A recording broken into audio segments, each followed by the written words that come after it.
What's going on, guys? It's Mas here, and before I start, I want to say that nearly 80% of you watching this video aren't even subscribed to the channel. So if you haven't already, please subscribe and also turn on notifications so that you don't miss an upload. And also, if you enjoy content like this, be sure to leave a like. That makes a big difference in helping this channel grow, and I would greatly appreciate it. So last week I put all of the Eastern Conference teams in tiers, and today I'm going to do the same for the Western Conference. The West is interesting because for years they have always been the better conference, and in my opinion, they still are. The West feels more top heavy than the East, and that's why it's very hard for me to figure out who the contenders are and who are just playoff teams. Again, this is all just my opinion, so don't go after me too hard about this video. But yeah, to remind you, the tiers basically are the non-playoff teams, the play-in teams, the playoff teams, and the title contenders. And if you haven't seen the video that I did for the Eastern Conference, I'll have a link in the description, so please be sure to check out that video. Okay, now that that's out of the way, let's talk about the Western Conference teams and where they stand.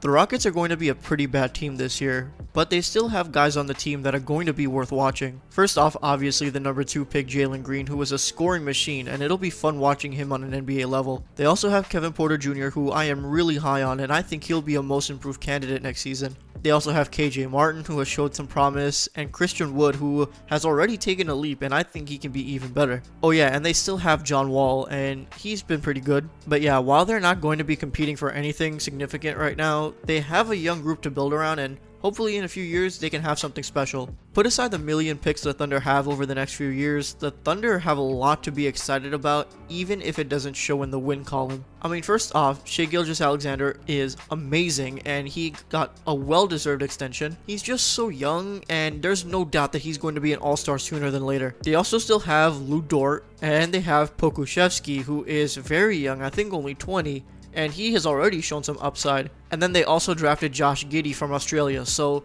this is a very young team. The developmental stage right now is going to be very interesting to watch, but yeah, it's going to be a while before the Thunder are winning like they have for many years before. But like I said, there's still a lot of reasons to be hopeful for Thunder fans. The Timberwolves didn't really do much in the offseason, which is unfortunate because this team has no real direction right now. Karl-Anthony Towns is a top center in the league, no doubt, and Anthony Edwards is going to take a leap that I can't wait to watch. They also do have D'Angelo Russell, but he hasn't really convinced me that he's going to significantly help this team in any way. But after those three guys, there isn't really much to be excited about with this team. And on top of that, they lost Ricky Rubio, and that doesn't help. The T-Wolves have been in the conversations in getting Ben Simmons, and if that were to happen, then that would be definitely a big deal for this team, and they would put them on some sort of direction towards the positives. But right now, this team is stuck at the bottom. I'm still going to pay attention to this team because I love Cat, and Anthony Edwards is must-watch TV.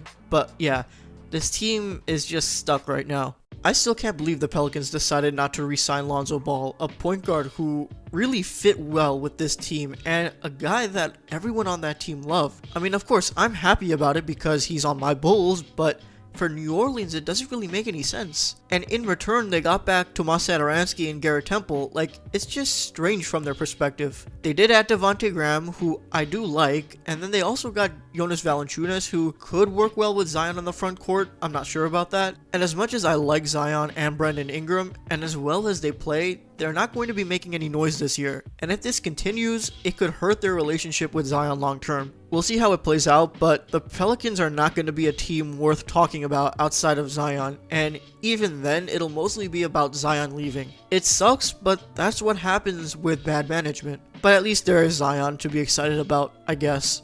The Sacramento Kings have the longest playoff drought, not just in the NBA, but in American sports.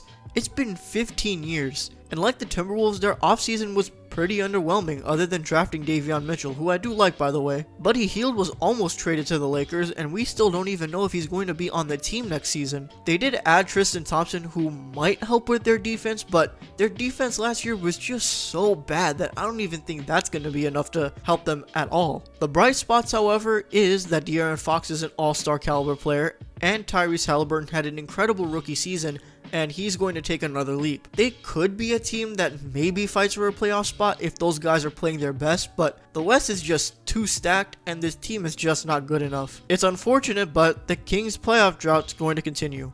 The Spurs are now going all in on a rebuild, which is weird considering how successful they've been for the past like 20 years. DeMar DeRozan moved on to Chicago and Rudy Gay moved on to Utah, so the youth movement is very much alive in San Antonio. I mean, they drafted Josh Primo. He was, I think, the youngest guy in that draft at only like, what, 18, 19? So it'll be very interesting to see how he fits with the Spurs. But they do have DeJounte Murray, who I think is one of the most underrated players in the league, and he's going to get a lot more opportunities with this young team. They also have guys like Derek White, Lonnie Walker, Jakob Poeltl, and then they also got Zach Collins, which is interesting. So there is some young talent on the squad, but they're not going to be competing for anything anytime soon.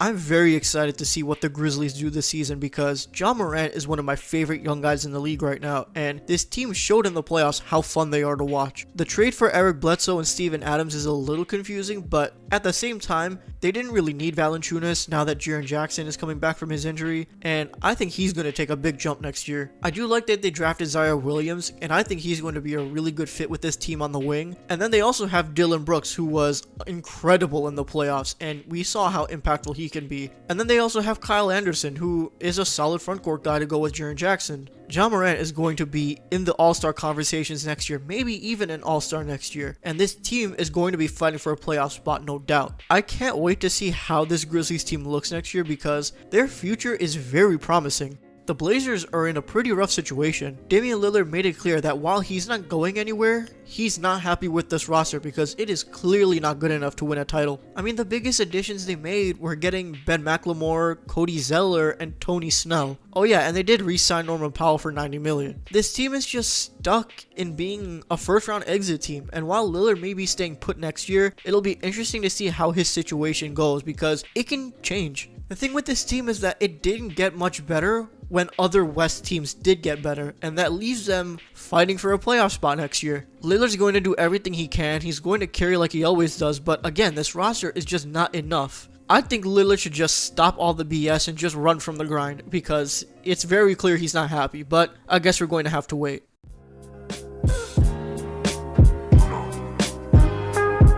Denver had a pretty quiet offseason with Jeff Green being their main acquisition, and I actually like that move because he's a veteran who can still provide for this young team. But other than that, this team is basically going to run it back with mostly the same roster and their reigning MVP Nikola Jokic. The hope here is that he can carry the load for this team while Jamal Murray is recovering from his ACL injury, and Jokic has shown that he can do that. And it helps when you have a guy like Michael Porter Jr. who has shown a lot of promise and he has been very good for them this year. And even without Murray, this is a playoff team, no question.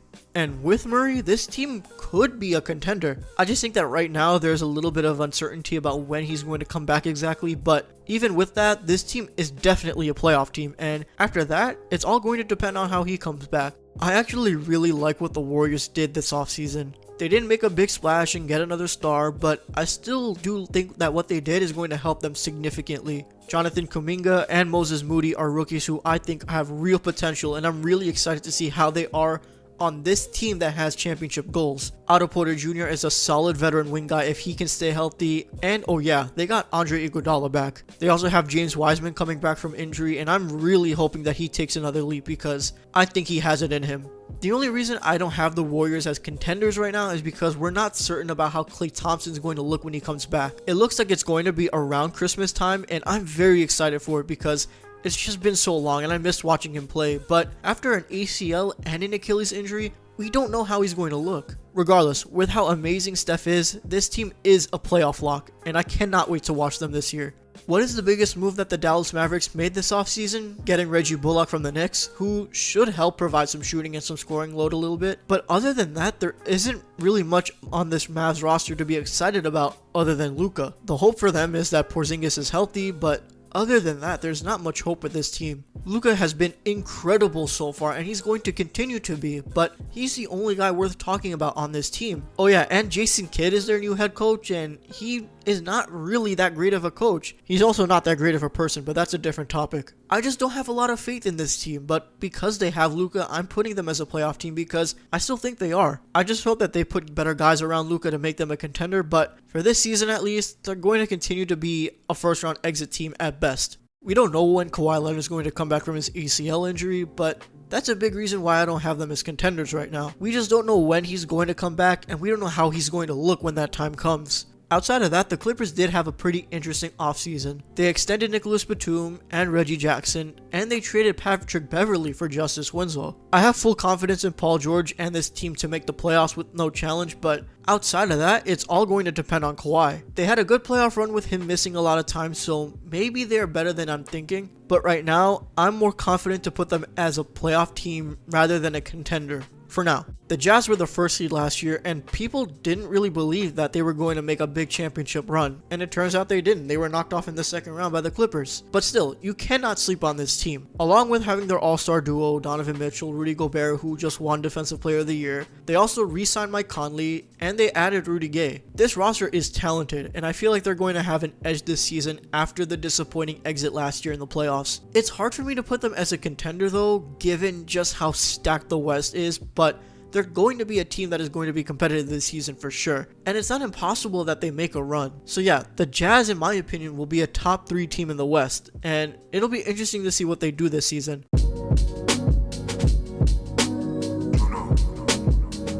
The Suns did the most important thing this offseason, and that was bringing back Chris Paul. They did that, they brought back Campaign on a good deal, they got JaVale McGee as a backup center that I really like. They also got Landry Shamet from Brooklyn to bring up some more scoring off the bench. The Suns had an incredible run last year making the finals, and with their roster arguably slightly better, it's hard to believe they won't be in the mix again to make the finals. The biggest benefit with this team is that outside of Chris Paul and maybe Jay Crowder, this team is very young, so they have a really good window right now to be competing. There's not much else to say about this team. The Suns are going to be back competing for a trip to the finals, and in my opinion, there's only one team I think that can stand in their way.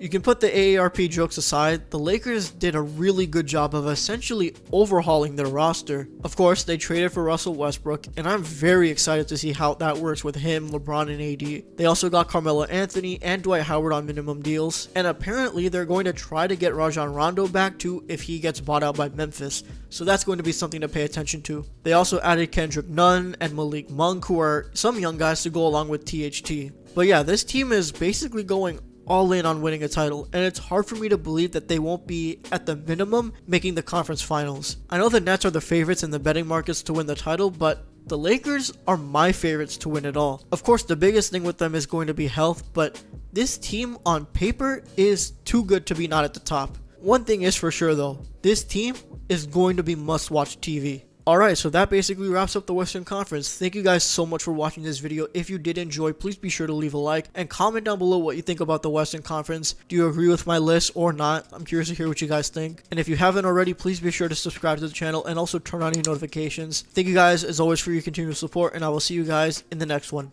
Peace.